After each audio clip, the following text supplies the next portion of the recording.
Kena ingat banyak kali ayat ini. Kena selalu ingat Allah Ta'ala sebut dalam surah Al-Baqarah ayat 286.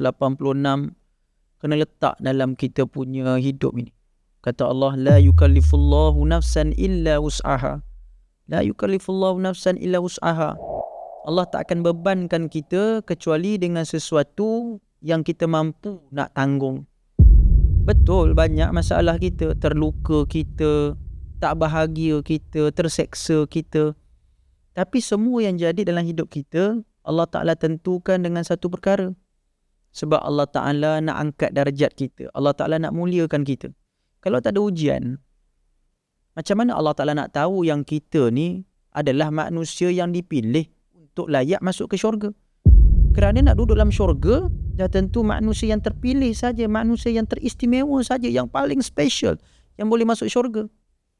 Jadi sistem tapisan itu dengan ujian. Memang sebagai manusia kita mengeluh, kita penat. Kita jadi broken, kita jadi letih, kita tak tahu nak pergi ke mana. Sebab itu balik kepada Allah, mengadu kepada Allah. Kalau rasa penat, la yukallifullahu nafsan illa wus'aha. Allah Ta'ala tak akan bebankan aku kecuali aku mampu untuk melakukan. Sebab itu tuan-tuan rahmati Allah, buat satu perkara, kita buat itu kerana Allah. Suami buat baik pada isteri bukan sebab isteri dia, tapi sebab Allah. Dia akan jadi suami yang baik. Isteri buat baik pada suami bukan sebab taat suami semata, tapi sebab nak taat perintah Allah. Kita buat satu perkara, kalau kita buat kerana makhluk, kita terluka, kita beban. Tapi kalau kita buat satu-satu perkara kerana Allah Subhanahu Wa Ta'ala, hidup kita jadi aman, hidup jadi tenang, hidup jadi bahagia.